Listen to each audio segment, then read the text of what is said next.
Bienvenue chez Les Incorruptibles. Les Incorruptibles, c'est beaucoup plus qu'un podcast. C'est un mouvement hebdomadaire qui a pour mission de faire briller les secrets du web. Ici, on va t'aider à secouer tes idées, briser les chaînes du conformisme et te lancer vers une définition du web totalement différente de tout ce que tu as déjà vu jusqu'à maintenant. Ici, on se contente pas de suivre les tendances, on les questionne. Que tu sois un créateur de contenu, un entrepreneur en ligne, un assoiffé du web ou que tu souhaites apprendre et t'inspirer, ce podcast est pour toi. On jette par-dessus bord les mythes de la réussite, on plonge dans les coins sombres du web pour comprendre les opportunités cachées et on démystifie les idées préconçues pour te montrer la réalité rafraîchissante de l'entrepreneuriat moderne. Alors installe-toi, branche tes écouteurs et participe avec nous à la transformation du web, un épisode à la fois. Bon show! Salut à tous les auditeurs qui vont écouter cet super épisode qui me touche de loin ou de près. Je sais pas si on dit ça de même. De près ou de loin. Bref, un ou l'autre. Aujourd'hui, on reçoit Karine. Moi, je l'appelle Atypiquement Parfaite. On dirait que je sais même pas son nom de famille. Non, je sais son nom de famille, mais c'est Atypiquement Parfaite. Elle est reconnue comme ça. On parle d'un sujet dans cet épisode-là que je dis qui me touche parce qu'on parle beaucoup de neurodivergence. Bon, c'est sûr qu'on parle beaucoup de notre expérience personnelle, mais on fait des liens aussi avec l'entrepreneuriat.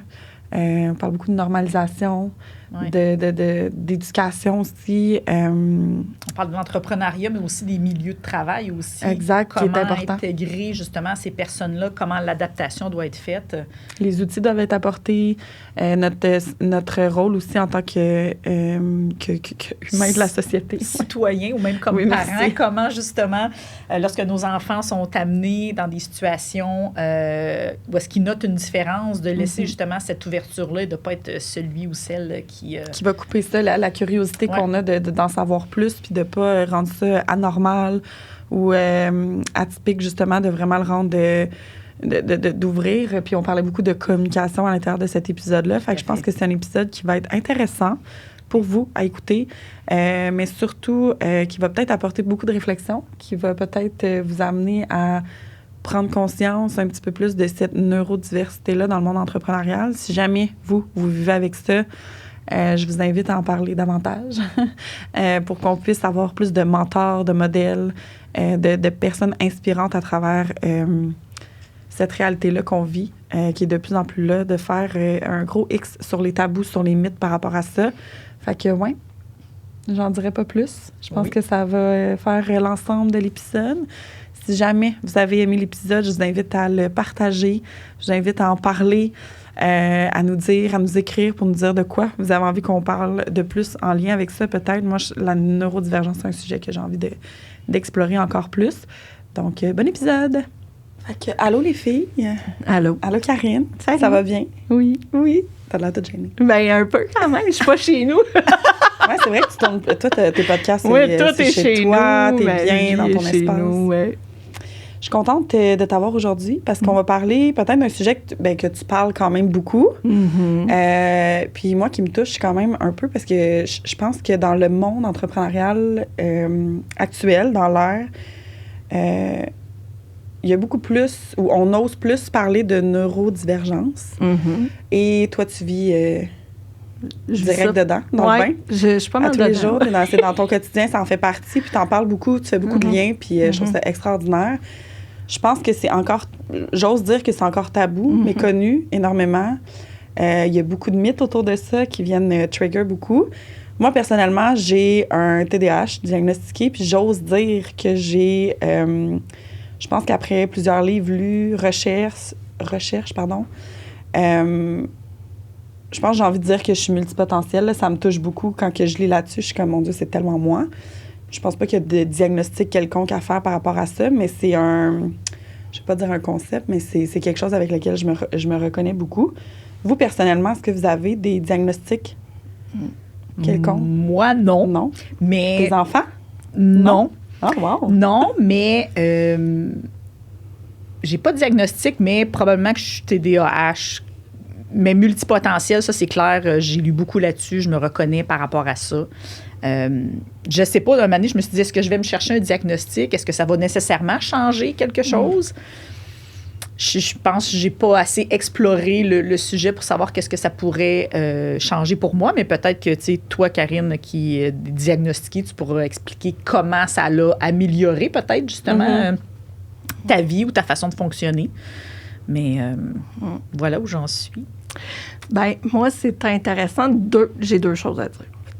Premièrement, j'ai récemment reçu un diagnostic de TDAH, c'est-à-dire avant les fêtes. J'ai fait les démarches pour y aller parce que mon chum a fait les démarches pour y aller. Nous aussi? Puis là, j'ai dit « Ah, OK. » C'est parce qu'en remplissant son questionnaire, je me reconnaissais tellement que je dis « Ah, ben là! » Fait que j'ai un diagnostic de TDAH depuis quelques mois et j'ai fait le choix de me médicamenter. Puis comme tu l'as nommé un petit peu, c'est sûr que j'ai des cocos neurodivergents dans la maison. Est-ce que tes enfants ont un TDAH? J'ai un enfant qui a un TDAH avec un trouble de l'opposition, mais j'ai un fils qui vit avec un très haut potentiel intellectuel et de l'autisme et de l'anxiété. Tout ça, c'est pas mal lié. Puis il y a aussi mon fils qui a un TDAH, il y a une déficience intellectuelle. Fait que ce que je nommais, en fait, c'est que vous avez toutes les deux utilisé le mot multipotentiel. Puis, tu sais, c'est un mot qu'on entend. En tout cas, moi, je l'entends beaucoup circuler sur le web. Puis, essentiellement, c'est pas un mot qui existe en neurodivergence. C'est souvent associé justement à la douance. Puis, récemment, beaucoup sur Threads, entre autres, on lit sur le mythe de la douance pour plein de raisons. Puis on en parlera peut-être un peu plus tantôt, justement, parce que, oui, ça peut, dans la société actuelle, ça peut amener des questions, justement. Parce que, moi, je me considère comme multipotentiel.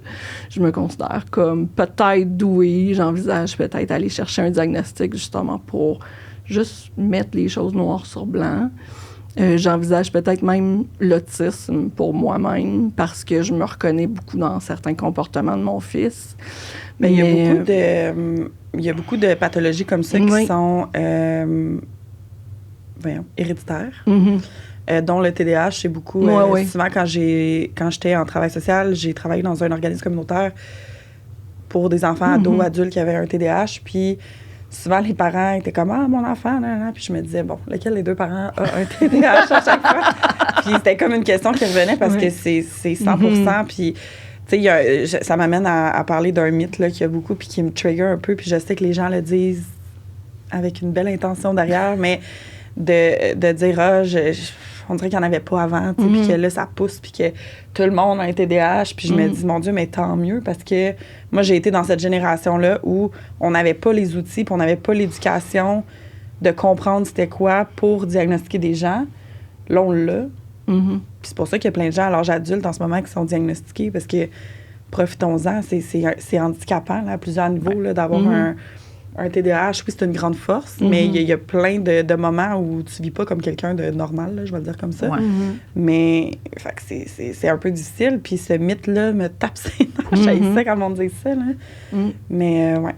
Non, absolument. Tout ce qui est diagnostic, étiquette, etc., je vois les gens de la génération de ma mère, disons, pas s'insurger, là, mais un peu, voyons, il y en a donc bien, mais c'est parce que, justement, les connaissances amènent une plus grande reconnaissance des symptômes.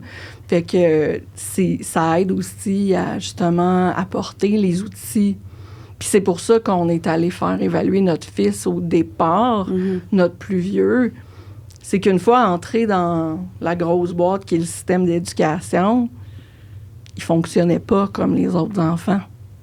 On ne serait jamais allé chercher un diagnostic de douance pour notre enfant. Je veux dire, nous-mêmes, on avait des préjugés avant sur pourquoi un parent a besoin d'aller se faire confirmer sur papier que son enfant est plus intelligent que la moyenne. À quoi ça sert? C'est parce que, comme tu dis, dans les écoles, il manque de... Les ressources. Il manque d'outils, en fait, par rapport à ça. Puis c'est rien contre les profs ou quoi que ce soit, là, mais il manque beaucoup d'outils sur... Personne ne fonctionne de la même façon. Fait que c'est dur de... Puis on peut en parler, là, on est dans l'organisation, la gestion, tu sais. on fonctionne toutes pas de la même façon. Tu peux pas imposer une façon de faire. Puis je pense que c'est ça qui est le plus déficient dans un système scolaire ou quoi que ce soit. Puis j'aime pas ça dire ça, mais c'est ça pareil.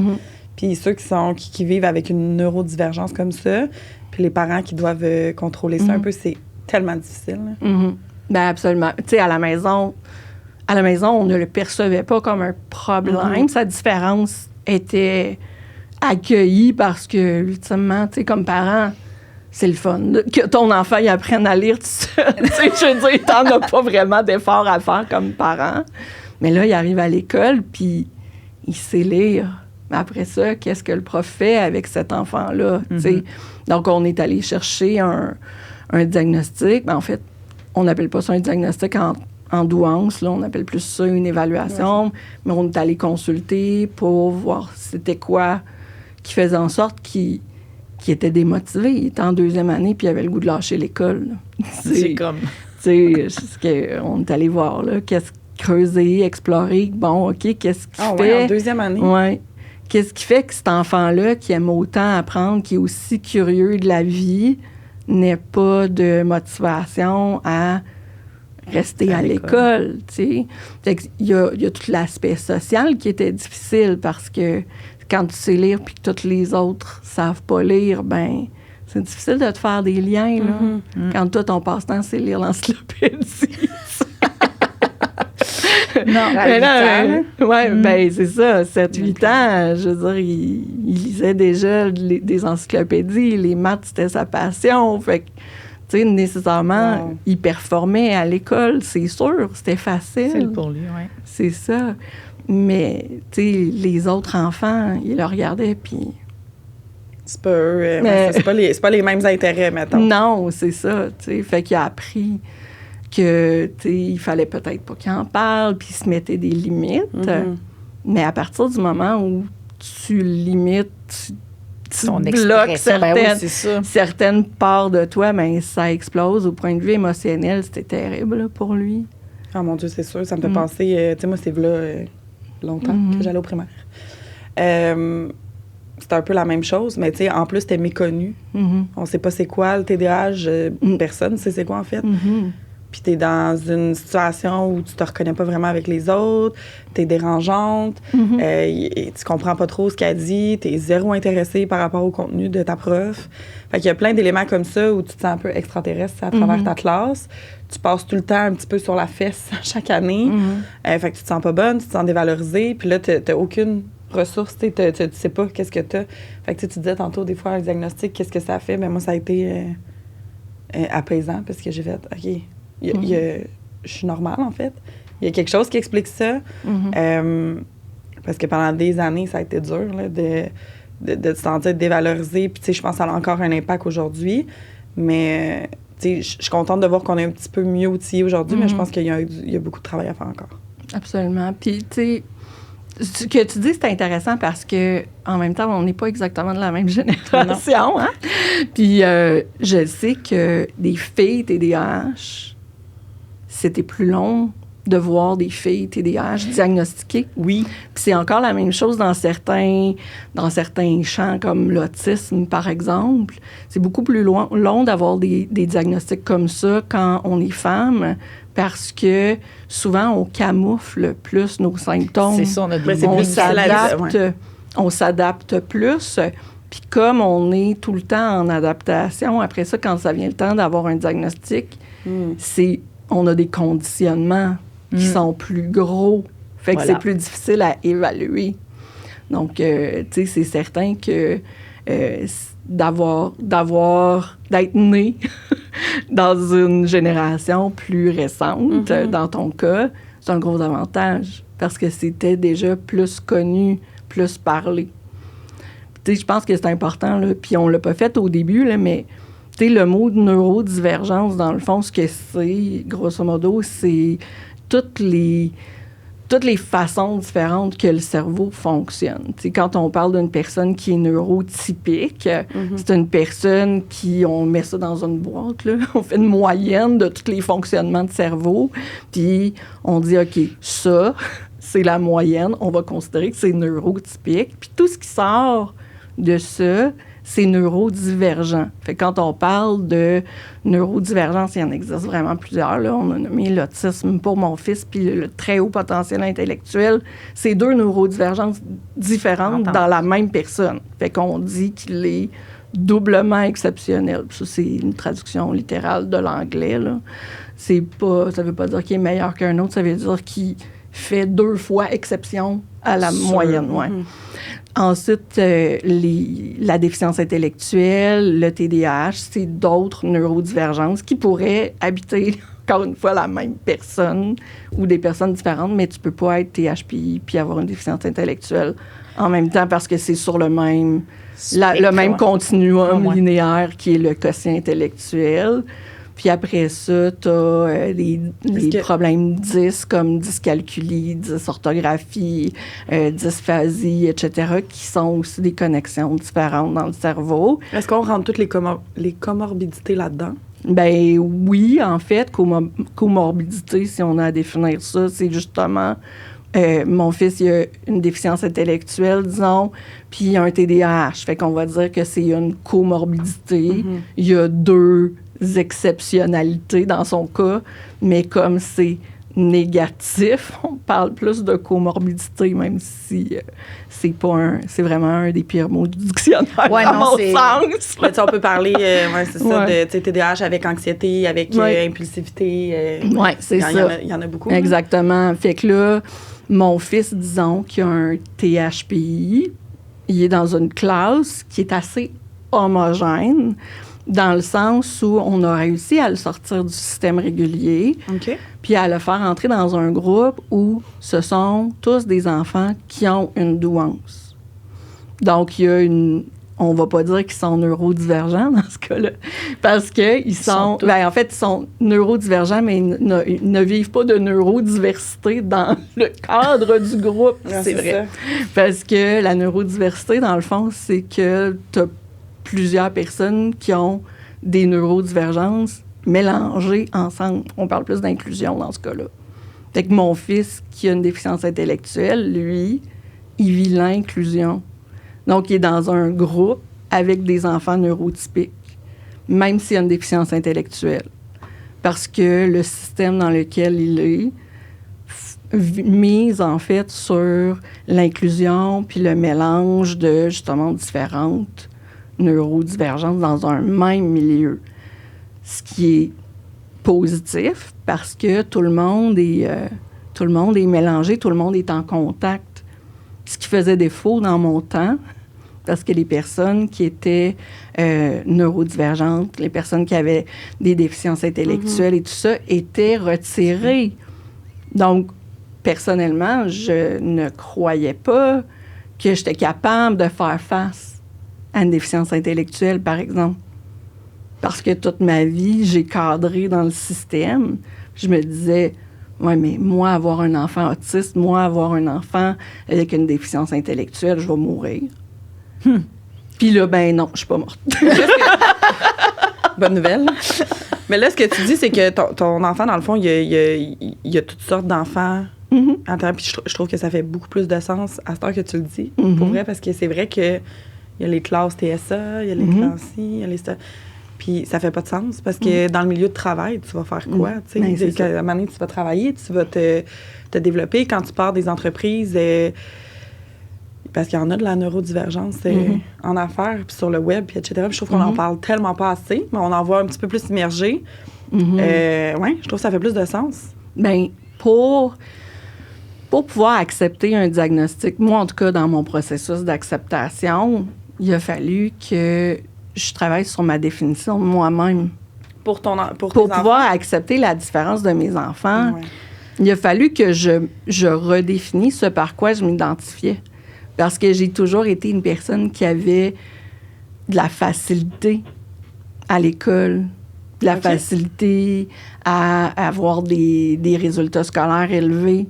Puis là, tu sais, d'avoir un enfant qui avait une déficience intellectuelle, c'était « wow, minute », là. C'est parce que si je me définis par mon intelligence, ben lui, ça veut-tu dire que je l'aime pas? Puis là, tu sais, tu sais, en tarot, il parle de la tour, là. OK.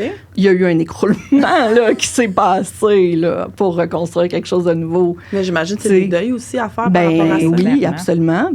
Mais j'avais jamais eu l'opportunité de connaître de la neurodiversité, ni à l'école, ni dans ma famille, ni dans mes emplois. Donc, nécessairement, d'isoler ou de créer une espèce de division en commençant par l'école, c'est certain que ça limite notre capacité à accepter la différence. Sans dire qu'on a peur, bien, clairement, j'avais peur, là, mais sans dire qu'on a nécessairement peur, ça a longtemps été extrêmement tabou d'en parler. Puis, tu sais, ça vaut Penses-tu aussi... que ça l'a encore un peu? Ou moins? Bien, on porte encore, tu sais, le bagage de ces tabous-là. Puis je pense que c'est pour ça que ça devient aussi important pour autant de personnes de nommer qu'ils ont un TDAH ou de nommer qu'ils sont multipotentiels ou de nommer qu'ils ont telle ou telle réalité neurodivergente parce que en le nommant, ça devient conscient. Oui. Tu as besoin d'avoir une certaine comme une acceptation, autant que pour toi, mais que les gens te reconnaissent dans cette différence-là. T'sais. Exactement. Fait que je pense que le fait de rajouter des étiquettes, ça devient nécessaire simplement pour, en anglais, ils disent acknowledge, tu sais. C'est pour vraiment que les gens le voient et le reconnaissent. Et là, le processus d'inclusion peut commencer à émerger. Mais pour ça, il faut qu'il y ait des gens qui parlent. Oui, effectivement. Il faut que ça arrête d'être tabou pour soi-même, tu sais. Je pense que je pense que ça part de ça parce que, tu sais, je suis convaincue... Tu sais, on a toutes des entreprises ou des projets entrepreneuriales. Je suis convaincue qu'il y en a plein qui vivent avec une certaine neurodivergence ou de près ou de loin. Là. Puis, je pense qu'on n'en parle pas assez. Tu sais, je pense à, mettons, les entrepreneurs dans mon entourage qui vivraient avec une neurodivergence, un trouble ou quoi que ce soit. Je suis comme, me semble que j'en entends pas. On parle pas de ça. Très peu. Très peu. Mais en effet, maintenant qu'il y a plus de ressources, il y a plus d'étiquettes qui sont apposées, les gens ont moins honte parce que je pense aussi le fait de le reconnaître puis de se l'approprier d'une certaine façon, c'est une façon de s'autoriser à être, parce que dans la société, on sait, là, tout est fait pour que tu rentres dans le moule puis ne dépasses pas trop et tout. Fait que là, en ayant de plus en plus de gens qui s'autorisent à être et qui le démontrent publiquement d'une certaine façon, je pense que ça encourage d'autres à en parler, à se questionner eux-mêmes sur leur neurodivergence, quoi que ce soit. Moi, j'ai une amie entrepreneur que c'est ça, elle est allée faire justement des tests, puis elle est un peu Asperger, puis elle dit, bien, ça explique beaucoup de choses. Fait que si ça te permet d'être en paix avec qui t'es, une meilleure acceptation de toi-même, bien, je veux dire, à quelque part, si t'es plus heureux puis tu t'acceptes mieux, je pense que tout le monde va en bénéficier autour de toi. Là. Oui, exact. Puis, tu sais, il y a aussi le fait que, tu sais, souvent, on a entendu le discours sur la neurodivergence tournait beaucoup autour de l'autisme. C'est beaucoup l'autisme qui a ouvert la voie, en fait, au discours sur la neurodivergence, puis prendre conscience que ce n'est pas que l'autisme qui est une neurodivergence, mais le TDAH aussi. Ça a comme changé aussi la perspective. Puis souvent, c'est des parents qui ont commencé à prendre parole pour leurs enfants. Et là, de plus en plus, c'est les personnes elles-mêmes qui arrivent à prendre parole pour plein de raisons, là, dont le fait que, justement, la société évolue, progresse, est de plus en plus ouverte. Tu sais, avant, là, ça fait même pas si longtemps que ça, là. Avant, les personnes qui avaient des déficiences intellectuelles, ils vivaient dans un hôpital psychiatrique. Tu sais, ça fait pas si longtemps que ça. Je me rappelle, j'étais au secondaire puis au cégep, puis ça existait encore. C'était pas un milieu de vie, c'était un hôpital. On est loin, là, de l'inclusion, là. Fait que quand tu portes en toi cette image-là que, hey, ton enfant, il vit avec une déficience intellectuelle, mais Puis l'image qui te revient, c'est la personne qui vivait dans un hôpital psychiatrique avec des clôtures, tu sais. Hey boy! Tu veux pas, tu sais, non, c'est ça, tu veux pas aller pas là, chez là. nous, là. Ouais. Tu sais, je veux pas... Fait que de laisser mon enfant s'épanouir puis de l'inclure, pour moi, c'est radical, là. Comme... Je pense que ça apparaît souvent dans tes discours. Je pense que j'avais été dans un genre de réseautage avec toi, si je ne me trompe pas, puis t'avais... Il y a quelqu'un qui t'avait dit, puis c'était de bonne intention, là, c'était pas méchant, mais elle pensait que ton micro était... tu voulais le fermer, puis tu l'avais pas fermé, puis tes enfants jouaient en arrière, puis elle avait comme dit... ton micro, il est ouvert parce qu'il y avait du son, puis t'étais comme... Ben, c'est ma réalité, comme...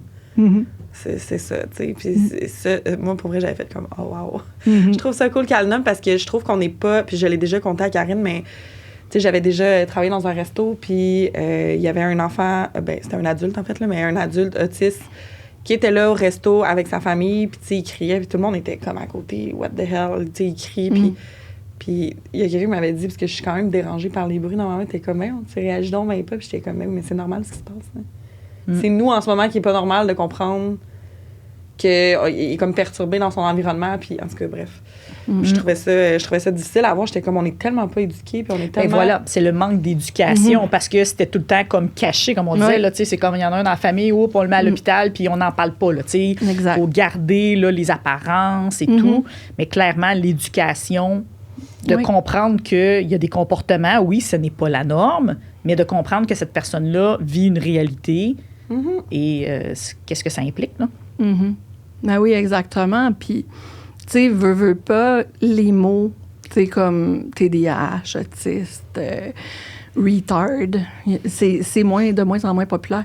Mais, tu sais, il y a des mots qui ont longtemps été utilisés aussi comme des attaques, comme des dévalorisants. Des mongols. Oui, exact. Puis, tu sais, ça aussi, ça change la perception. Tu sais, si tu toute ton enfance, toute ton adolescence, tu as été un peu bully, puis tu as traité les gens d'autistes. Puis là, tu arrives, puis là, tu as une entreprise, puis tu t'en vas pour travailler avec quelqu'un d'autiste.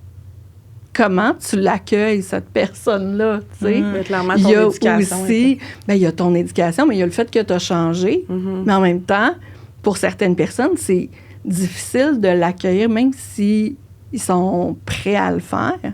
Parce qu'il y a toute cette culpabilité-là du passé qui reste aussi. C'est vrai. Tu sais, au niveau émotionnel, là, les humains, là, on a des challenges aussi là, à faire avec toute l'expérience puis le bagage qu'on a décidé de cacher, tu sais, de pas adresser. Tu sais, une personne qui a été bully pendant son adolescence, ça veut pas dire qu'il va être bully à l'âge adulte. Non. Ça se peut qu'il ait changé puis qu'il ait vraiment fait des prises de conscience. Mais toute la culpabilité de ce qu'il a fait subir dans le passé, ça l'habite encore. Ben oui, puis il y a un impact aussi sur d'autres. Là. Ça habite aussi d'autres. Ça me fait tellement penser à... Mon meilleur ami, il a vécu beaucoup d'intimidation, puis il se rappelle encore des personnes qui haïssent vraiment, comme 30 ans plus tard, là, quasiment. Là, puis ça a un impact, ça, qui va suivre. Là. Puis c'est ça. Comme tu dis, t'espères, même si la personne a fait un état de conscience, puis tu sais, il y a des personnes qui se sont excusées, mettons, 30 ans plus tard, hey, j'étais pour telle raison, il est arrivé ça, je suis désolée, tu sais, puis j'étais comme, wow, tu sais, il y en a qui prennent conscience plus tard, comme tu dis, puis que ça les habite encore. Absolument, puis tu sais, souvent, c'est justement parce que des gens osent dire, OK, oui, mais moi, je suis en train là, de développer une entreprise, je suis en train de réussir dans la vie et je suis autiste. Pas, tu sais, ça fait partie de ma réalité. Je ne m'identifie pas nécessairement à l'autisme, mais ça fait partie de ma façon de fonctionner unique à moi. Oui, parce que ça crée une façon de fonctionner qui est différente des autres. Exact.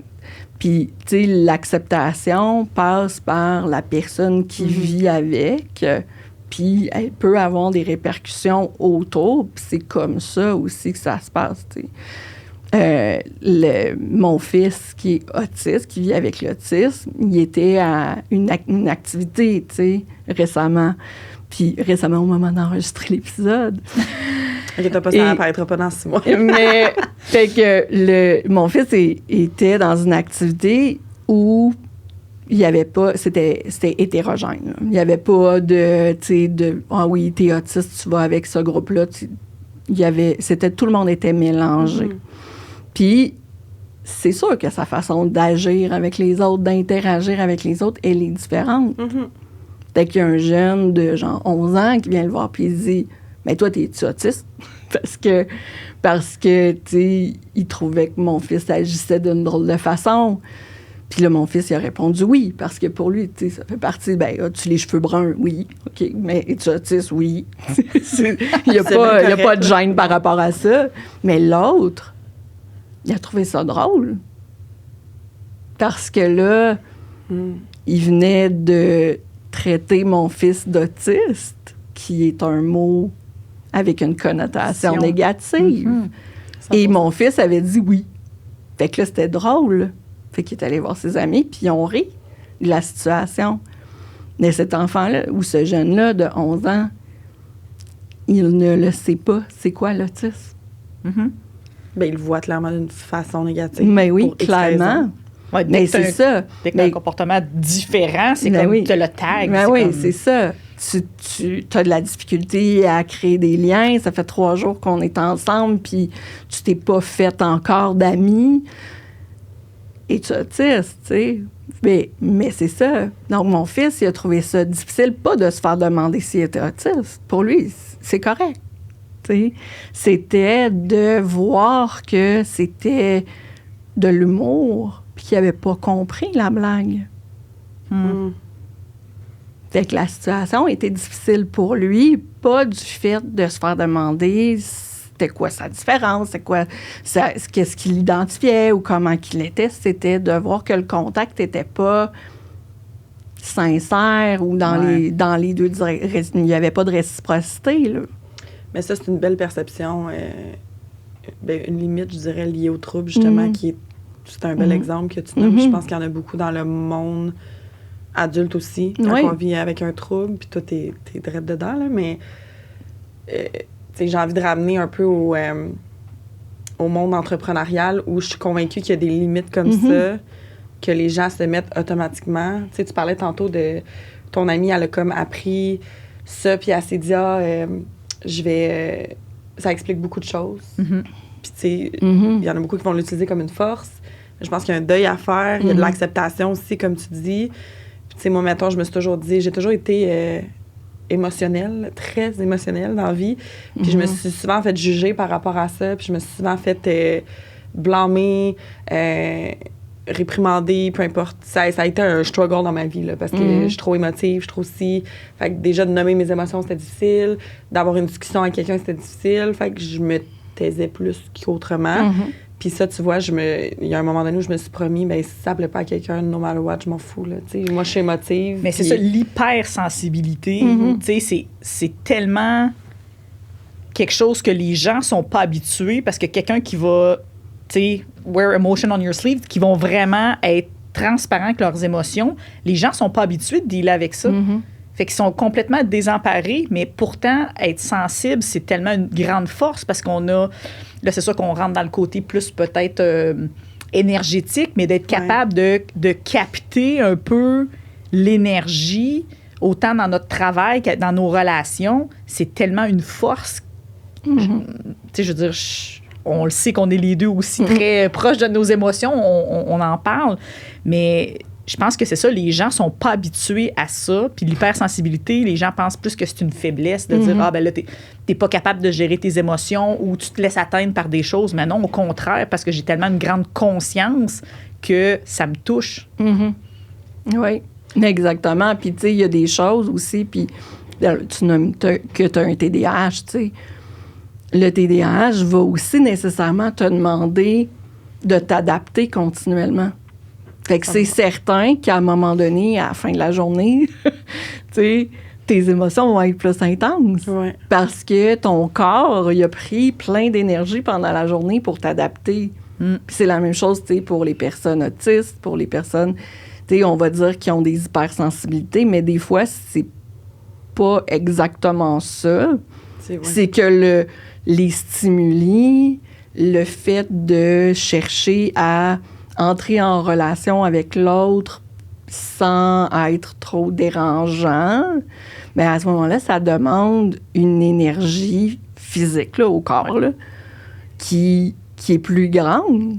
Fait que nécessairement, les émotions vont sortir de façon plus intense. Mm-hmm. Puis des fois, ben, ça va être des réactions. Des fois, ça va être... Puis des fois, c'est considéré de la mauvaise façon pour d'autres. Puis tu sais, il y a plein de choses qui rentrent en ligne de compte. Moi, je suis quelqu'un qui va beaucoup être transparente, justement, puis vomir un peu soit ses aspects positifs ou négatifs à des gens. Puis des fois, c'est de voir, OK, est-ce que cette personne-là, elle a envie d'entendre ça? Est-ce que, ben cet ami-là, oui, cet ami, non? Ça devient comme difficile, tu sais, parce que tu veux t'adapter, justement. Exact. T'es comme, ben elle je pense qu'elle a moins d'énergie pour ça. Fait que c'est vraiment dur. Des fois, c'est handicapant, là, parce que tu finis par te sentir mal. Puis là, elle dérange. Puis il y en a qui veulent tout le temps te donner une réponse à ce que tu as. Mais toi, tu veux juste comme partager. Oui, t'es juste excitée, là, tu sais.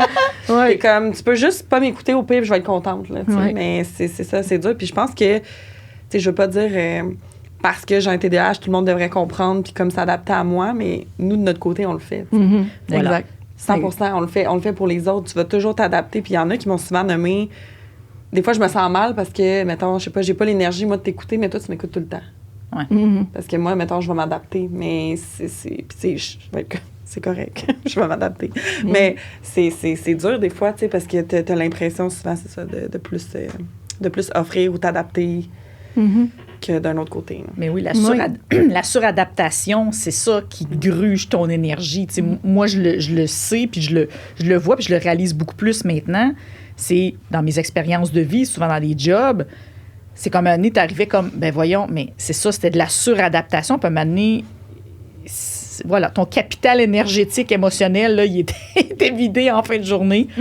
Fait que de savoir reconnaître qu'est-ce qu'on a besoin puis qu'est-ce qui nous trigger pour éviter d'être dans des situations comme ça. Bien évidemment, on peut pas éviter tous les conflits, toutes les situations, mais de bien se connaître pour savoir comment réagir, puis justement s'exclure quand on est en mesure de le faire, tu sais. Exact. Puis, tu sais, pour revenir au milieu de travail, c'est sûr que l'entrepreneuriat, ça devient un bel endroit, justement, pour les personnes qui ont des neurodivergences, parce que ça fait en sorte que tu peux choisir la clientèle avec qui tu veux aller travailler, les circonstances dans lesquelles tu veux travailler. Est-ce que tu vas aller travailler dans un café ou tu préfères travailler chez vous? Est-ce que tu préfères aller dans un endroit de coworking ou d'aller sur le bord de la plage? Tu peux vraiment choisir les conditions. Exactement. Beaucoup plus facilement, disons, que dans un milieu de travail standard. Mais en même temps, c'est aussi de considérer que l'entrepreneuriat, ce n'est pas nécessairement adapté à tout le monde. Puis, des fois, il faut l'expérimenter pour le savoir. Tu sais, il y a des gens qui vont avoir besoin de l'essayer puis de dire « Eh boy, c'est beaucoup trop de stress. Parce que c'est aussi un stress le fait d'être ton propre patron, le fait de générer de l'argent pour pouvoir payer tes comptes. Tu sais, je veux dire, quand tu as un emploi régulier, tu le sais que tu vas faire tant dans tes semaines, dans tes mois. Mais quand tu es entrepreneur, c'est pas comme ça que ça fonctionne. Fait que ça va solliciter le système nerveux d'une façon différente. Fait que oui, il y a des gens qui sont neurodivergents qui vont avoir beaucoup de difficultés à assumer l'entrepreneuriat, puis c'est correct aussi. Tu sais, il n'y a pas de bonne ou de mauvaise place. C'est d'apprendre à se connaître en premier, connaître ses forces, connaître ses défis, puis de trouver l'environnement idéal. C'est ça, avec quoi tu peux jongler, tu sais. Mais tu parlais de milieu de travail, puis ça me fait rire, parce que moi, je suis retournée sur le marché du travail, puis, tu sais, je le nomme souvent comme, justement, que je suis TDAH, puis que ci, puis que ça. Moi, je suis quelqu'un qui va, justement, façon de travailler, je vais beaucoup travailler en batching.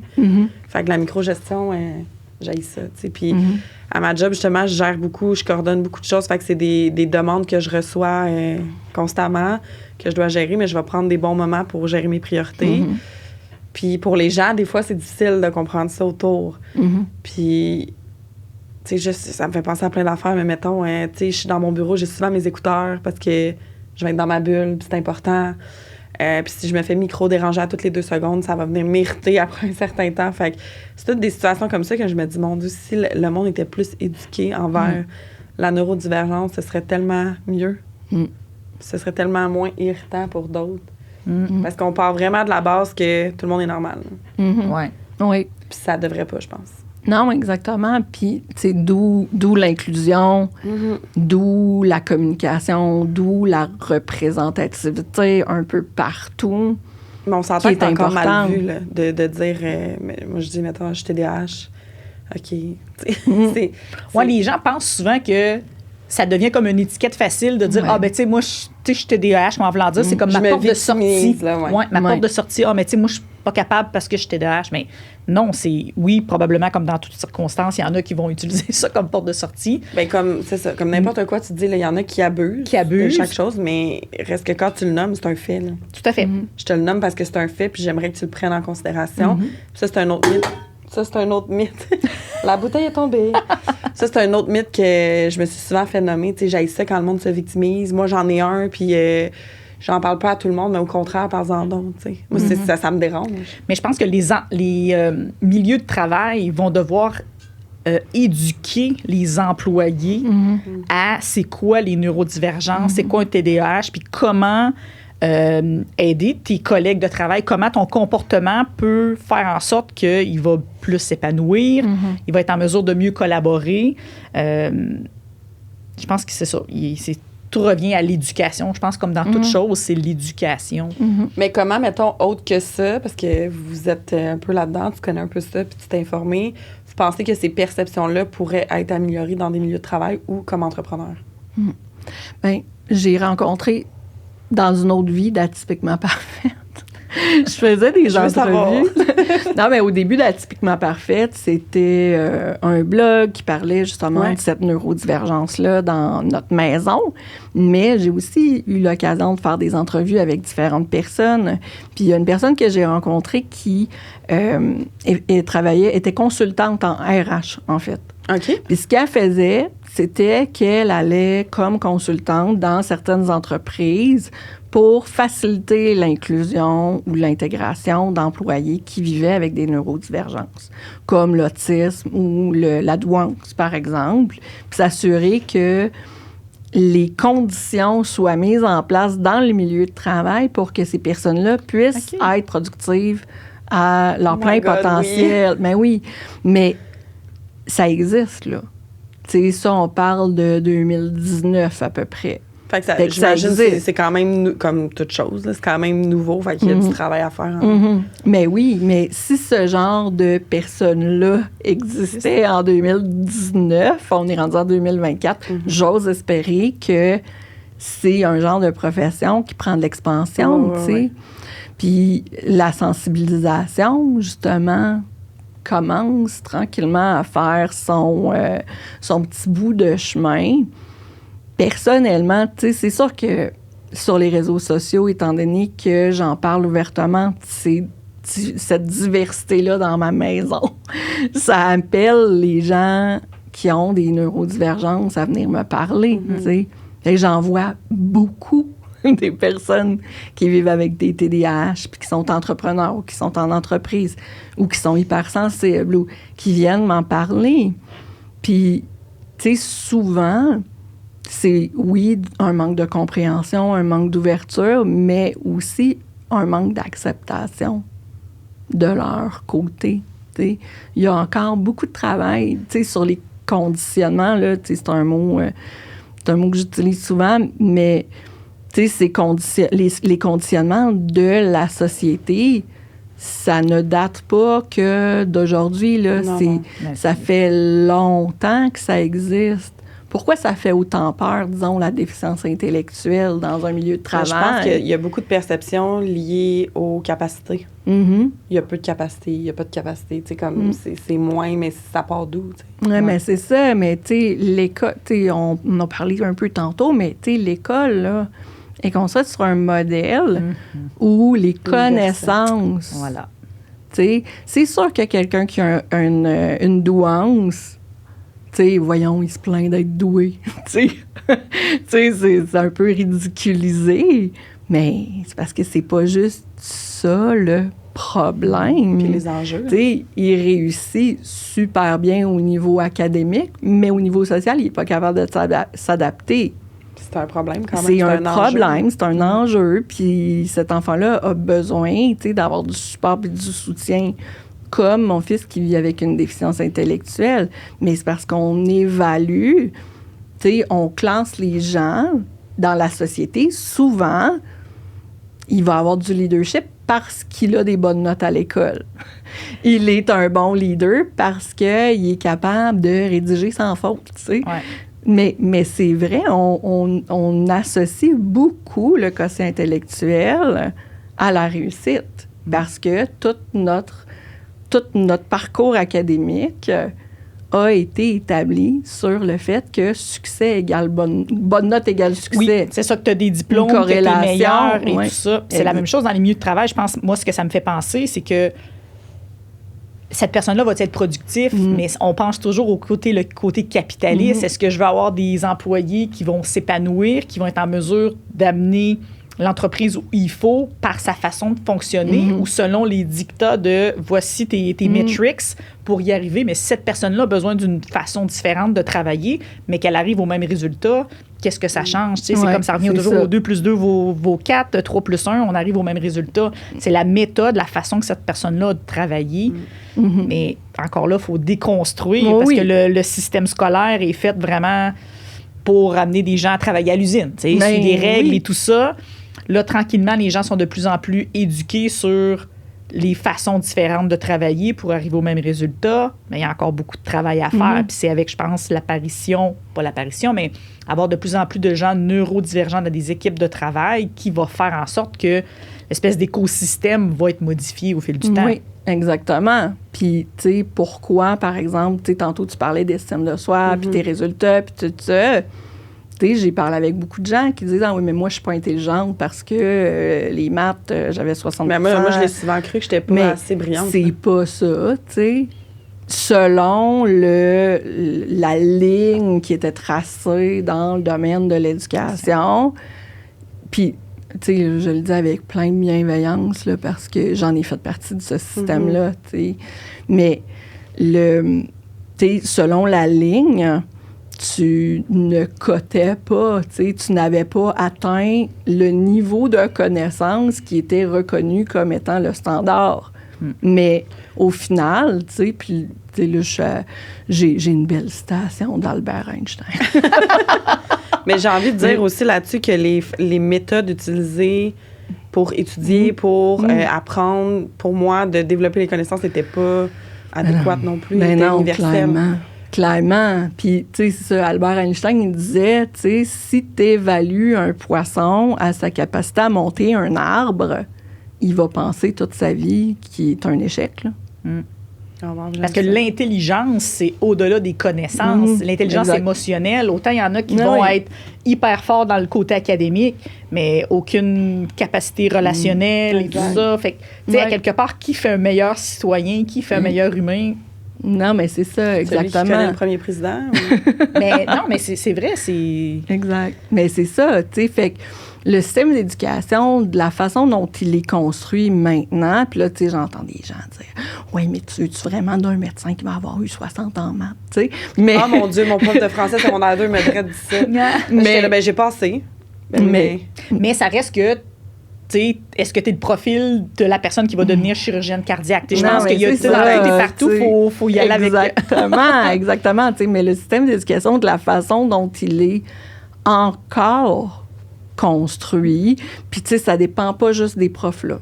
Pour vrai, il y a d'autres choses bien plus gros que ça. Bien plus haut, oui. Mais la façon dont le système d'éducation est construit, c'est de produire des jeunes qui ont un niveau moyen de réussite en termes de mesurer sur un quotient intellectuel. Finalement, c'est ça.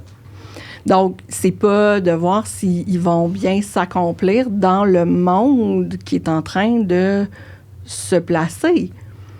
Parce que les normes de l'éducation en termes de notes et tout ça, résultats, connaissances, etc., ils sont assez similaires là, qu'il y a 30 ans, 40 ans. Là. Fait que, tu sais, le leadership, puis je l'ai un peu nommé tantôt, est beaucoup associé au fait que les gens performent bien au niveau académique. on associe vraiment beaucoup ça à la performance académique parce que avant, là, à une époque vraiment lointaine, c'était les gens qui étaient capables de lire, d'écrire, de compter, qui étaient les leaders et les conseillers des leaders. Mm-hmm. Fait que tout ce qui était gouvernemental, tout ce qui était royal, c'était des gens qui savaient écrire, compter, et le petit peuple n'avait pas besoin d'apprendre. Mm.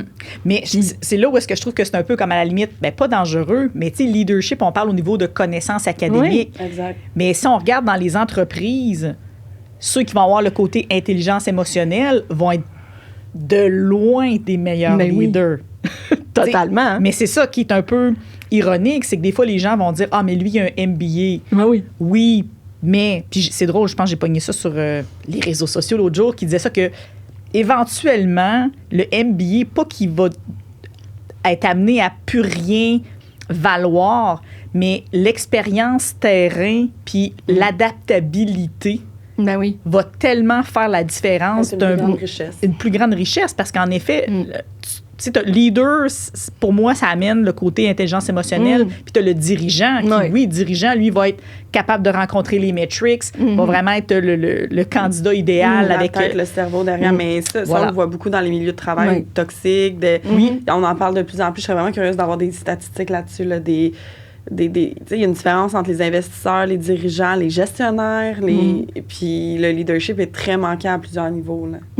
Oui. Même si la tête puis le cerveau est là. Ben oui, totalement. Mais c'est ça, tu sais, de quelle base on part pour pouvoir défaire des conditionnements, c'est de transformer notre vision de ce que c'est la réussite. Transformer notre vision de ce que c'est le leadership. Puis je suis tout à fait d'accord avec toi. Quelqu'un qui a une intelligence émotionnelle est un bien meilleur leader. Mais combien on en voit en ce moment? Ben voilà. Tu sais, combien il y en a sur les réseaux sociaux, sur les médias de masse, qui sont des leaders mondiaux, qui sont des leaders affichés d'entreprises, qui font preuve d'intelligence émotionnelle. Il y en a très peu. J'ai été vraiment impressionnée par le directeur de la police de Montréal. Moi aussi, j'ai été tellement... Je trouvais ça tellement humain. C'est une entrevue à Tout le monde en parle que tu as vu? Ben non, je l'ai vu ailleurs, mais... Okay. Mais moi, j'ai écouté ça, puis j'étais comme, wow, tu sais, faire preuve d'humanité comme ça, d'être sensible à ce que les gens nomment, d'être à l'écoute. Moi, j'ai trouvé ça exceptionnel. Puis ça, il en manque beaucoup. Là, puis je me dis souvent, crime ton équipe, justement, puis la société, puis les autres, c'est eux, le cerveau. Il faut que tu les écoutes pour prendre des décisions. Puis il y avait comme eu quelque chose de médiatisé. Médiatisé. Merci, Karen. J'ai vraiment de la misère à parler avec ma petite gorge. OK. Par rapport à ça, où il y a quelqu'un qui voulait prendre congé ou je sais pas trop, puis là, il avait dit il veut prendre congé pour le bal de... Fait qu'il avait pris son chiffre de travail. Comme il avait fait de la patrouille pendant une soirée, il était là. Si t'es pas sur le terrain, tu comprends pas ce qui se passe. Ben ça... Mais combien sont pas sur le terrain? Mais c'est ça, tu sais. Mais pour moi, le leadership de demain, le leadership d'avenir, il s'apparente à ça. Cette qualité-là d'être humain, tu sais, puis de voir plus grand que juste les chiffres, juste les connaissances. Puis présentement, il y en a très peu des leaders qui ont cette sensibilité-là. Ouais. Puis c'est ça aussi qui fait que les personnes vont peut-être se dévaloriser par rapport à leurs différences, puis se dire, oui, mais justement, j'ai un TDAH, j'ai de l'autisme. C'est quoi mes chances de réussir dans la vie? C'est quoi mes chances d'avancement? Donc, ils vont minimiser aussi leur capacité à contribuer, tu sais. Il y en a qui ne le font pas, puis heureusement, là, on en voit qui ne le font pas, tu sais. Il y a des noms qui me viennent en tête, mais c'est de prendre conscience que l'intelligence, ce n'est pas tout, que les diplômes, ce n'est pas tout. T'sais. Il y a autre chose Il y a de ça. d'autres choses. Il y a des comorbidités. Non, mais c'est vrai, c'est un ensemble de. Tu pourrais avoir le 5-6 bacs, mais si tu n'as aucune capacité à avoir une discussion ouverte, à amener des points de. C'est ça. Mm-hmm. Tu peux juste pas. Tu n'es pas capable de fonctionner en société. Je pense que tu peux pas être fort en tout non plus, Non, mais déjà de connaître puis de savoir que tu n'es pas fort là-dedans ou que tu n'as pas une force là-dedans ou de dire, OK, ça, c'est ma limite. T'sais, on parle beaucoup de limites depuis tantôt. Il y a des forces et des limites. Puis d'être conscient de tout ça. Puis de soit les déléguer, les départager ou juste dire, écoute, ça, c'est pas ma force, mais voici ce que j'en pense. Je pense que c'est le meilleur moyen de grandir puis de faire preuve, justement, de leadership ou autre. Là. Absolument. Puis, tu l'as dit, il faut pas non plus tomber dans les rigidités, puis dire « mais je suis pas capable parce que là, on tombe dans le mode victime, on tombe dans le fixed mindset. » Il y a des choses qu'on peut apprendre aussi comme humain, Puis ça revient aussi à ce que je disais au début, moi, dans ma tête, là, avoir un fils autiste, puis d'avoir un fils avec une déficience intellectuelle, mon Dieu, c'était la fin du monde. Parce que je ne me voyais pas. Je voyais pas comment ça pouvait être possible. Puis encore plus cohabiter dans la même maison, tu sais. Mais oui, ça se peut. Puis la grosse solution chez nous, c'est la communication. Mon fils qui a une déficience intellectuelle a l'intelligence émotionnelle qui manque à l'autre. Puis, mais c'est incroyable, ça, parce qu'ils s'aident l'un et l'autre. C'est ça. Ils apprennent un de l'autre. Puis c'est magnifique. Mais si ça se peut, puis là, tu sais, là, je vais tomber dans quelque chose que j'haïs. Mais, tu sais, si tu veux, tu peux, tu sais, cette affirmation-là que je déteste. Si tu veux, tu peux. Ouais. Mais si ça peut exister à cette petite échelle-là, à partir du moment où la communication est ouverte, à partir du moment où l'ouverture à l'autre est là, tu sais, eux autres, ils sont frères, là. Ils n'ont pas le choix de dealer un avec l'autre. Bien, dans la société, on n'a pas le choix de dealer avec des gens qui ont des différences. Exact, dans notre milieu de travail, dans nos familles, C'est pas de l'ordre du choix. Ça existe. Fait qu'à partir de ce moment-là, qu'est-ce que t'en fais? Qu'est-ce que tu peux faire de ce non-choix-là? C'est quoi tes possibilités? Tu sais, qu'est-ce que tu t'ouvres comme possibilité? Parce que ça vient toujours de soi en premier.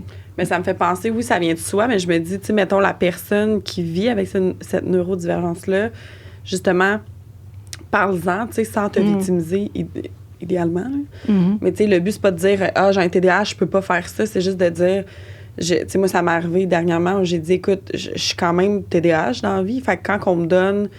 Je suis très multi, j'aime ça faire plein d'affaires, mais quand tu me donnes 10 rôles, ça se peut que je fasse des erreurs quelque part. Je te le nomme, là. C'est ma limite. Ça se peut que j'y arrive plus à un moment donné, puis que ça marche plus, tu sais, puis que je vais être épuisée, puis c'est juste pas logique, tu sais. Puis ça a été nommé, rendu là, ben ce sera nommé, puis ce sera dit, mais juste d'en parler, mais il y a l'autre côté aussi où quand je te le nomme, de pas l'invalider un peu, où il y en a qui vont faire, bon, mais moi, je suis quand même capable de faire ça, puis j'ai pas besoin d'un TDA, puis je suis comme, oh mon Dieu Seigneur. C'est comme, c'est des paroles qui, je trouve, qui manquent, oui, d'éducation, il manque de considération aussi, tu sais, j'ose te le nommer, s'il te plaît. Sauf que justement, avec ton cerveau atypique, il y a bien des choses que toi, tu es capable de faire des liens entre des choses que d'autres personnes ont plus une vision, j'allais dire, en silo et tout ça, fait que, tu sais, ça reste Mais j'ai envie de dire, justement, il y a des forces à cette neurodivergence-là. Puis, tu sais, là, on a des entreprises et tout. Est-ce que vous voyez peut-être que tu en as vu ou que tu peux en constater en étant en cause, puis toi encore plus, mais des forces qu'on peut développer puis qui peuvent être peut-être méconnues ou vues dans des entreprises? Comment tu le perçois, toi, maintenant? Bien, moi, là, tu sais, on parlait de multipotentialité au début, là, mais, tu sais, j'ai ce côté-là où j'ai un chemin qui est atypique dans le sens où... Ben, en fait, c'est de plus en plus typique, là. Dans le sens où j'ai eu des réorientations de carrière, j'ai changé de... Tu sais, j'ai fait des choix qui étaient des fois extrêmes et des fois très, très différents. Puis comment, toi, tu les percevais à ce moment-là, ces choix-là différents? Ben, c'était correct? Simple. Oui, simple. T'étais à l'aise avec mon ça? entourage, peut-être moins. Mais moi, c'était des choix sains.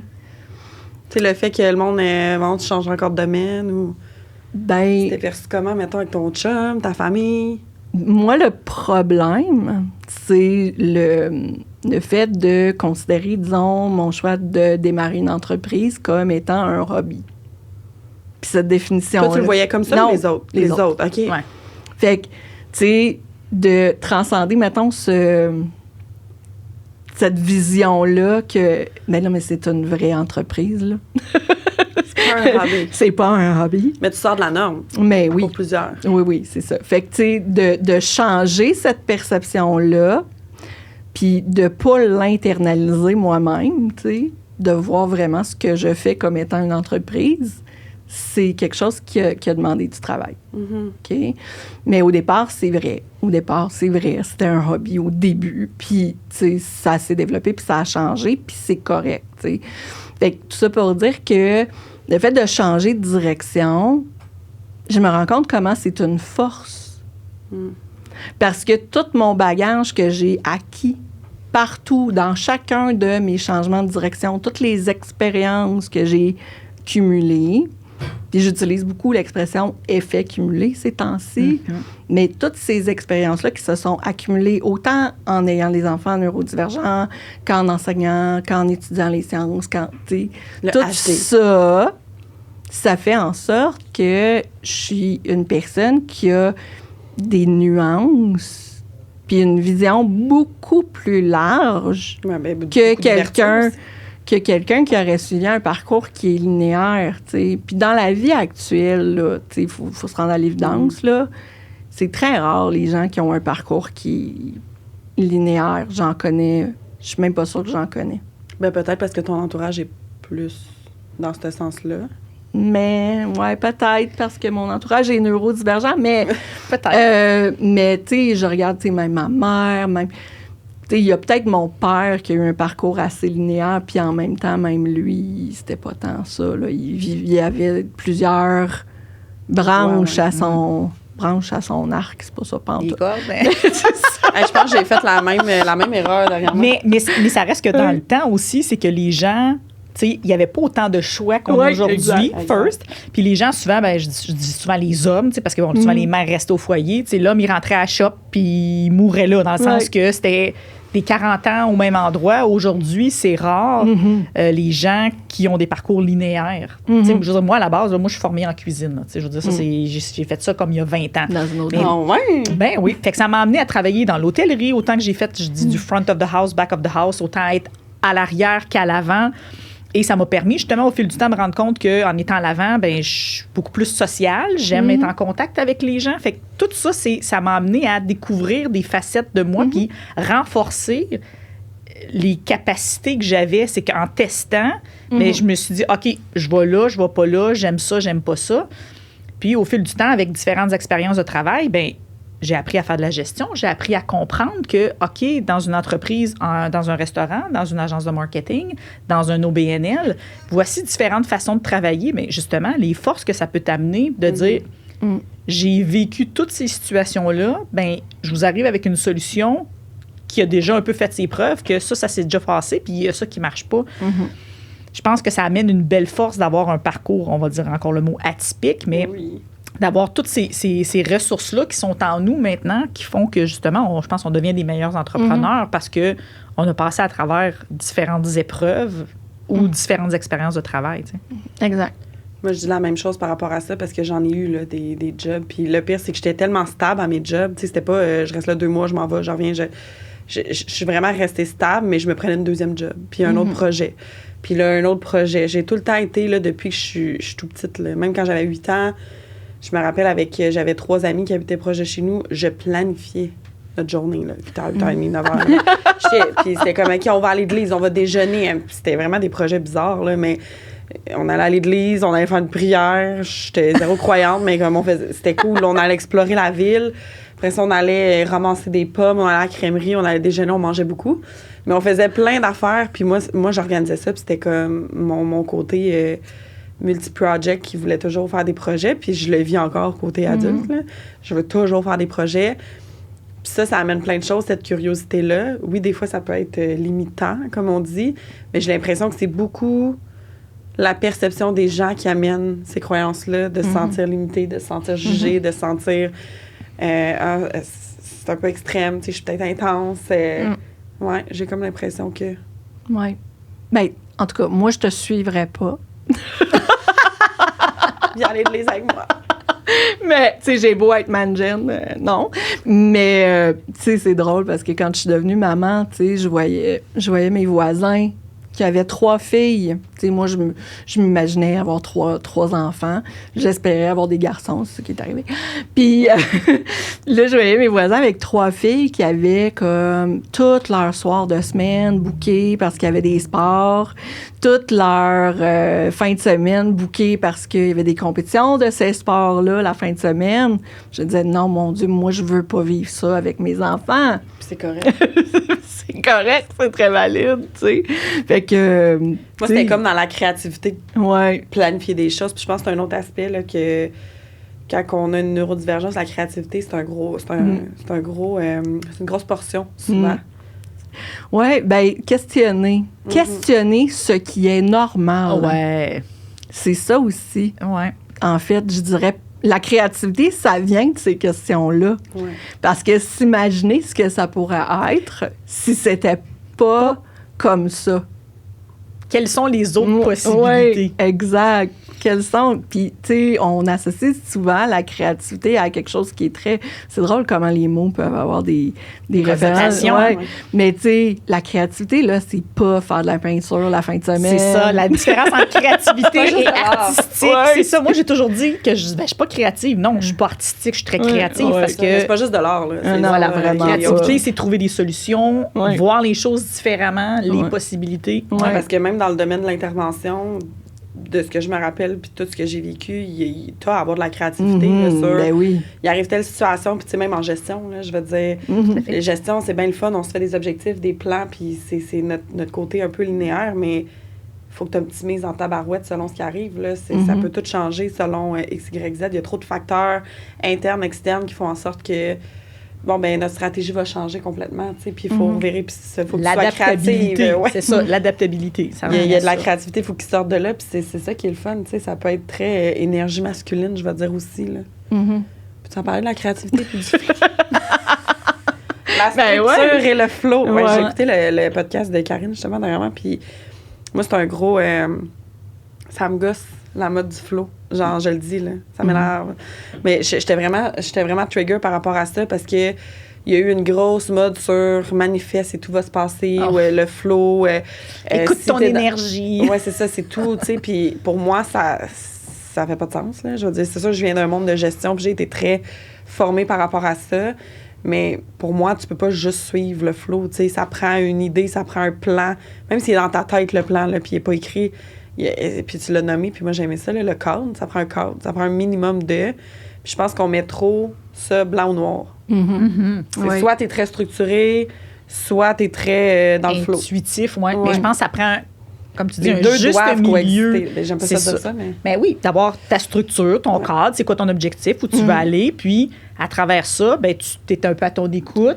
De se permettre de se donner le droit d'optimiser, puis c'est d'évaluer, puis d'optimiser, puis ça fait partie de la gestion, ça. Je veux dire, c'est pas juste... C'est un plan, tu le respectes, c'est tout, c'est rigide, c'est non, c'est... Il y a trop, comme je disais, de facteurs internes, externes pour éviter quoi que ce soit, mais... Ouais. Oui, bien, un peu comme je disais dans cet épisode-là, tu sais, j'ai toujours été super organisée jusqu'à un moment où j'ai pris la voie extrême qui était de plus être capable de le faire, tu sais. Puis tu vois, t'en parlais. Je pense qu'à un moment donné, t'étais comme, moi, je suis plus dans le flow. Puis j'étais comme, tu vois, moi, j'ai pas l'impression. Tu disais, mettons, t'étais très organisée. Tu sais, moi, le samedi, il y a toujours une publication. Que c'est ça, mais je me donne le droit de... Non, mais il n'y a pas d'heure Non, c'est ça. Il n'y a pas d'heure, mais elle est là, puis je sais c'est laquelle, mais pour moi, c'est une forme de structure. Il y a un cadre, tu sais, puis il y a une constance, puis ça fait partie d'une certaine structure, organisation. Fait que j'étais comme, mais non, moi, je pense que t'es pas dans le flow. Non, mais c'est ça, tu sais. Puis quand on parle de neurodivergence, tu sais, on vient à ça, mais mettons, tu sais, je regarde une personne qui est autiste, souvent le stéréotype, c'est qu'ils sont très rigides dans leur façon, ils ont une structure qui leur convient, puis sortir de ce cadre-là, c'est très difficile. Puis c'est aussi d'aider mon enfant qui vit avec l'autisme, d'accepter que le cadre n'a pas à être rigide, tu sais, qu'on peut sortir de ce cadre-là, puis aller s'amuser à l'extérieur du cadre, puis après ça, revenir dans notre zone de confort si on se rend compte que cette expérience-là n'était pas optimale pour nous autres, tu sais. Fait que quand on entre une personne autiste dans une entreprise, dans un groupe, puis tout ça, c'est aussi de prendre conscience que, sa force, là, sa force à lui, là, ça va peut-être être, justement, d'optimiser notre flow. Exact. J'aime ça.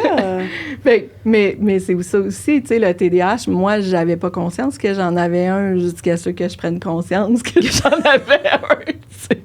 Ce que j'explorais, c'était justement la douance, c'était l'autisme, etc. Puis le TDAH, c'était la dernière affaire sur ma liste de peut-être que je pouvais avoir dans ma vie. Mais est-ce que ça t'a apporté des réflexions de faire comme j'ai envie de développer plus ça, ou ça explique certaines choses? J'ai tellement braillé. J'ai braillé pendant une semaine quand j'ai appris que mon chum avait un TDAH. OK. C'est comme si, justement, tu sais, cette réalisation-là me faisait traverser toutes sortes de nuances de ce que j'ai vécu dans ma vie, tu sais. Puis cette espèce de brouillard mental-là de pourquoi j'ai eu tellement besoin d'être dans le flow, c'est que mes pensées gravitaient, j'avais comme trop de pensées qui gravitaient autour de ma tête, ce nuage-là, que je n'étais pas capable d'attraper. Fait que, tu sais, ça m'a fait prendre conscience que, c'était nécessaire d'être dans le flow parce que je n'étais même pas capable de figurer quelle pensée était prioritaire, tu sais. De juste comme un peu garrocher tout. Oui, c'est ça. Fait que, tu sais, de prendre la médication parce que j'ai fait ce choix-là, ça m'a aidé à enlever ce petit nuage-là puis de prioriser un peu plus, quoique c'est encore difficile. Oui, parce que ça fait pas tout, là. C'est ça, exactement. Fait que, tu sais, de faire des choix. Puis là, oui, c'est plus facile pour moi de parler de structure puis de cadre puis tout ça parce que je vois plus clair dans mon nuage. C'est sûr que ça... Fait que c'est ça. Puis des fois, c'est challengeant parce que tu as le goût d'être dans le flow. Tu comprends? Ta tête a tellement d'idées que tu as le goût de tout garrocher à tout le monde, mais c'est que si il n'y a pas de structure, ça va juste être tout le temps chaotique puis ça va créer d'autres problèmes. Ouais. Mais j'aime ça parce que là, on parle beaucoup d'entreprise, mais... Puis on parle beaucoup de TDAH, mais mettons, le TDAH, il y a beaucoup d'aspects aussi à prendre en considération. Le choix de ton conjoint est important. C'est con, mais c'est vrai. Puis tu sais, moi, c'est important parce que il va majoritairement combler pour tous tes déficits. Puis c'est là où tu veux devenir un certain équilibre. Puis moi, j'éduque beaucoup mon chum par rapport au TDAH sur pourquoi c'est difficile telle chose, parce que pour lui, c'est simple. Tu sais, Karine, mais elle est toujours à la même place, tes clés, tu les perdras pas. Mais c'est plus difficile que ça, mettons. Non, je suis comme, merci pour tes bons conseils, mon chéri. C'est gentil, j'y avais pas pensé. Mais c'est tous des trucs comme ça que tu penses pas. Puis tu sais, c'est non intentionnel là, de vouloir donner des bons conseils comme ça, mais il y a plein d'aspects comme ça. La famille est importante là-dedans, l'entourage, les amis, comment tu gères ton argent, comment tu gères ci.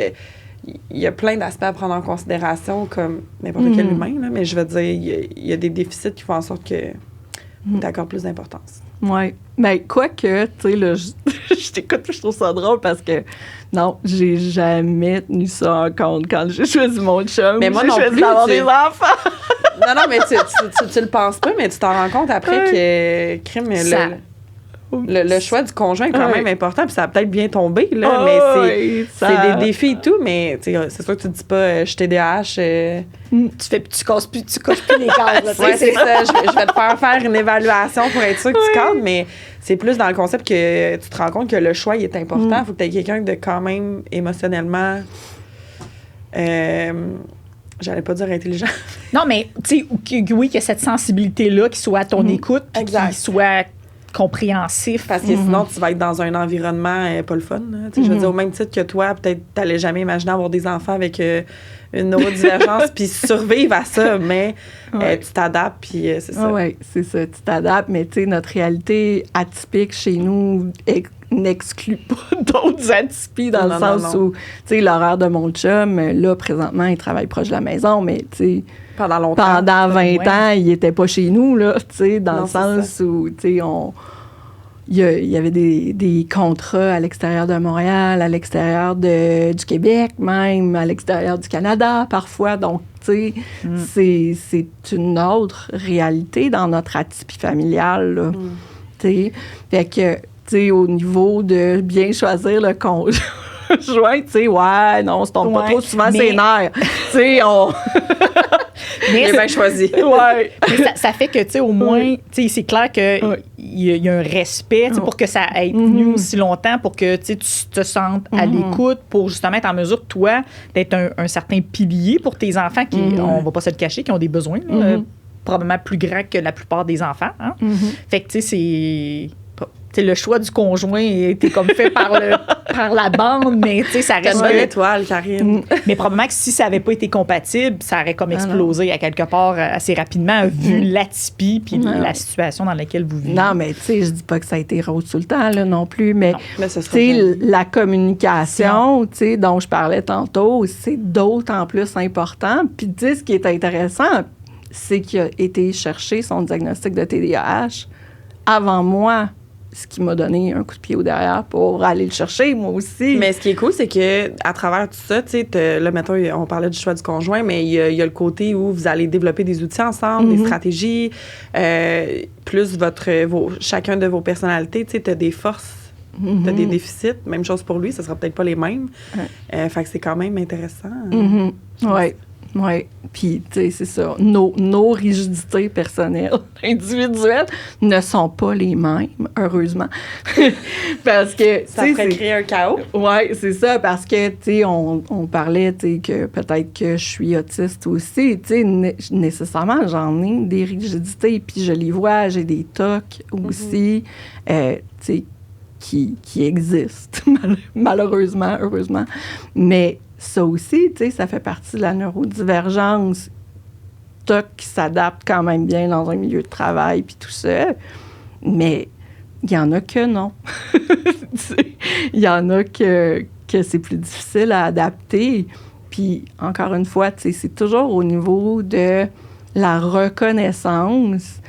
Puis, tu sais, c'est peut-être ma ligne 3 qui dit ça, là, mais tu sais, c'est aussi, tu sais, un peu l'autodérision, dans le fond, dans le sens où quand ça devient non dramatique pour toi, quand tu l'acceptes tellement, cette différence-là, que ça devient quelque chose qui n'est pas dramatique, mais l'autre l'accepte aussi plus facilement, tu sais. Ah, ouais, hein? J'aime ça, ce que tu dis. Oui, parce que quand tu incarnes, tu es pleinement serein avec cette différence-là. L'autre personne, elle dénote pas ce petit conflit-là. Fait que tu es en pleine acceptation. Donc, à quelque part, l'autre a juste pas le choix de l'accepter. Je pense que c'est quand tu es comme un peu... je sais pas c'est quoi le mot, mais... T'es un peu comme en conflit au niveau de l'acceptation, mais l'autre personne le ressent. Ouais, peut-être.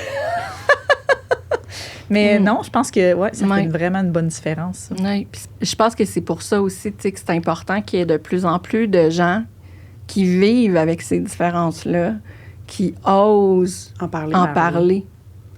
Puis, tu sais, comme tu le disais tantôt, tu sais, sans tomber dans la victimisation, mais vraiment en parler d'une façon saine, en parler d'une façon drôle, pas nécessairement, pas nécessairement humoristique, mais tu sais, oui, ça peut Mais des fois, c'est drôle. ça. Moi, je l'avais fait sur les réseaux sociaux par rapport au fait que j'oublie plein d'affaires.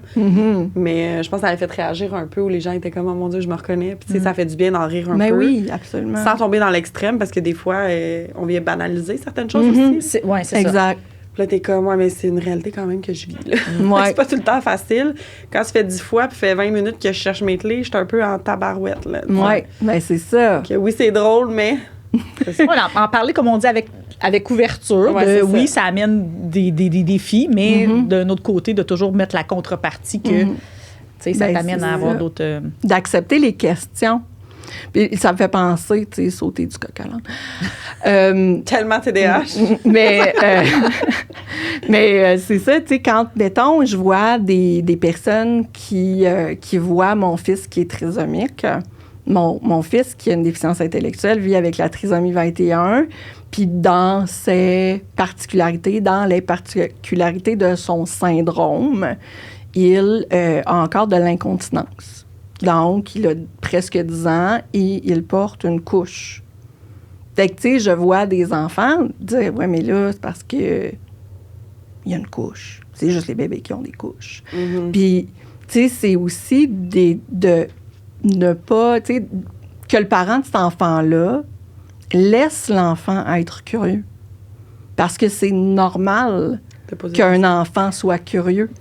Puis si le parent, il dit « mais chut, parle-en pas », ça crée déjà un conditionnement.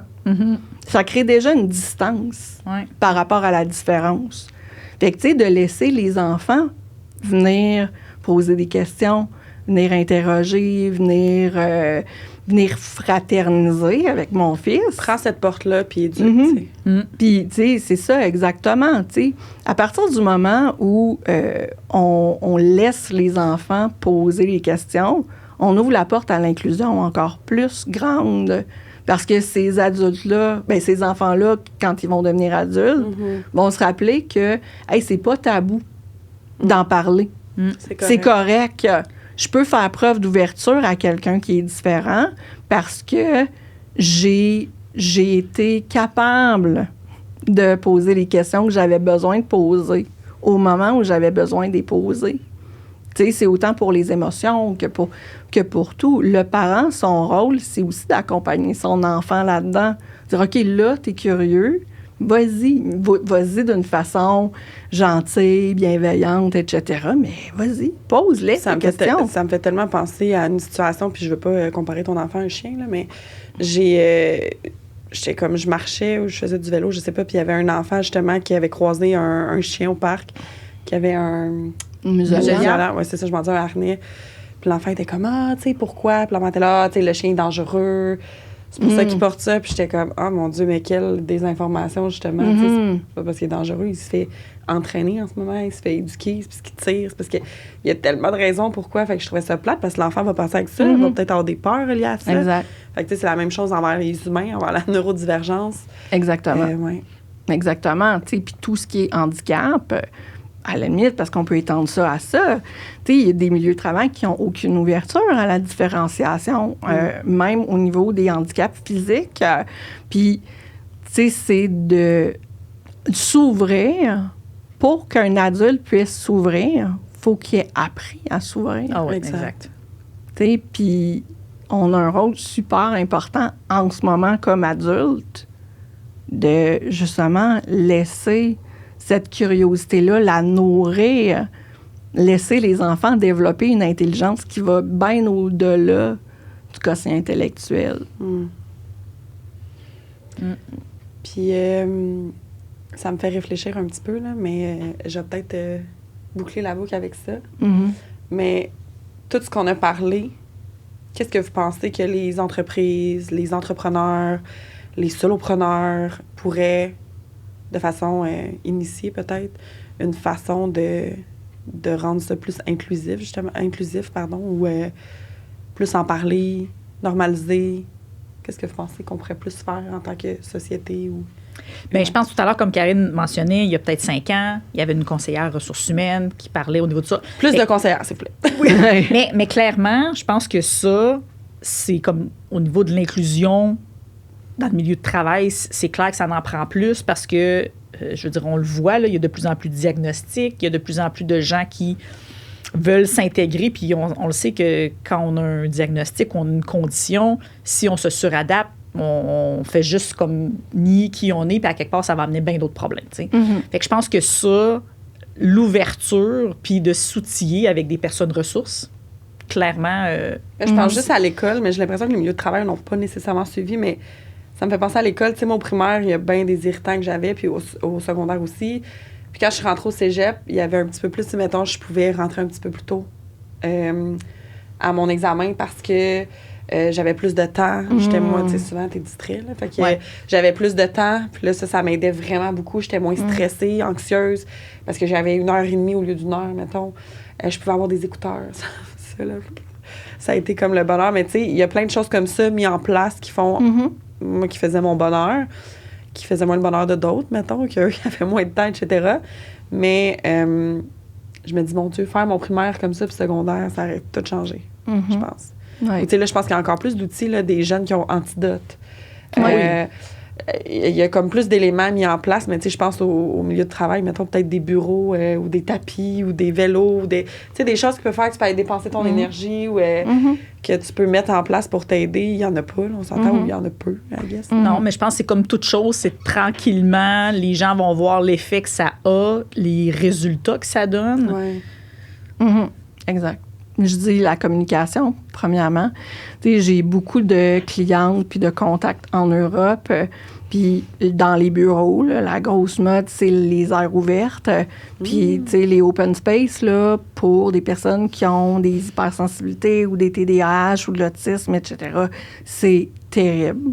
Fait que, tu sais, toute cette flexibilité-là d'avoir des bureaux fermés, si c'est possible, ou sinon de travailler de la maison, tu sais, offrait... des possibilités d'adaptation qui encouragent justement la présence des personnes qui vivent avec des neurodivergences sur le milieu de travail, puis qui fait en sorte qu'ils vont pouvoir être performants dans la mesure où on appelle ça, où c'est un standard. Donc, ils vont pouvoir déployer leur plein potentiel. C'est un meilleur mot. Puis, mais c'est ça. Puis, tu sais, dans le monde entrepreneurial, je crois que c'est de le nommer parce que souvent, les entrepreneurs sont sur les réseaux sociaux. Fait qu'ajouter, tu sais, de la visibilité à ces réalités-là, comme adulte, quand on vit avec une neurodivergence, oser le nommer, oser le dire, oser le montrer quand on l'a accepté, bien sûr, pour pas servir de modèle, mais pour démystifier ça. Ben, je pense que ça va servir de modèle quand même pour les gens, ou ça va inspirer les gens sans que ce soit une mission. Exact. Ça va juste normaliser. Oui, j'aime ça. Exactement. Puis, tu sais, c'est ça, la communication, c'est tellement important. Mais tu sais, tu parles de communication, mais je pense que de l'autre côté, ça prend l'ouverture aussi. Oui, bien, ça va avec. Là. Ça va dans les deux sens. Parce que tu parles de tes clientes, mais je sais très bien que tu es ouverte. Non, mais c'est ça. Mais tu sais, au point de vue de la communication, tu ne peux pas juste parler. Tu sais, la communication, c'est dans les deux sens. Puis tu sais, c'est comme le leadership qu'on parlait tantôt. Tu sais, maintenant, la société est en train de changer, là. On n'a pas le choix, là. Tu sais, le cadre, là, il pète. Clairement, puis c'est drôle parce que j'avais la réflexion tout à l'heure, les enfants neurodivergents, oui, on en a de plus en plus, tout ça, puis j'ai comme l'impression que justement, ces enfants-là vont être ceux, comme tu dis, qui sont en train de faire péter le cadre, parce que là, faut se réinventer. Le cadre, il fonctionne plus. Non, tu sais, on l'a vu, là, on a vu les grèves à l'hiver, puis tout ça. Le cadre, là, il est en train de s'effondrer. Clairement. Je pense que ça prendrait ça, comme pétez-le. Oui, le cadre est en train de s'effondrer, fait que là, à partir de là, maintenant, on le voit, là, que c'est en train de péter, là. Qu'est-ce qu'on peut faire, tu sais? Qu'est-ce qu'on peut faire pour faire un nouveau cadre qui est plus adapté, ben c'est justement d'écouter, de ne pas faire preuve d'un leadership qui est vertical, qu'il y a une personne. Qui est basé sur l'ego. Mais l'espèce de pyramide là, que le gouvernement est en train de mettre en place, de centraliser les commissions scolaires, centraliser la santé, etc., d'avoir un boss pour l'ensemble du système. Ça marche pas, là. Non. On est en train de reprendre les pyramides d'Égypte, là. Mais d'aller sur le terrain. Mais aussi, d'aller sur le terrain, Clairement. d'avoir un leadership qui est à l'écoute, quelque chose Humain. qui est humain, qui est horizontal, qui est féminin. Ouais. Yes, Tellement power. un point, c'est ça, j'en parlais l'autre fois avec une amie, d'avoir justement plus de leadership, plus de dirigeants féminins. Comment est-ce que le monde serait différent aujourd'hui? Ouais. On est en train de refaire le monde autour d'un verre, mais c'est vrai, si on regarde les grands décideurs de ce monde, c'est tous des hommes, et si ça a été comme ça, il y en a. Le plafond de verre est en train de se péter tranquillement, mais... Puis il y a une petite croyance là, de si tu veux faire tout le temps les choses de la même façon, tu sais, comme continue de faire les mêmes actions, fait que tu sais, mets donc d'autres personnes.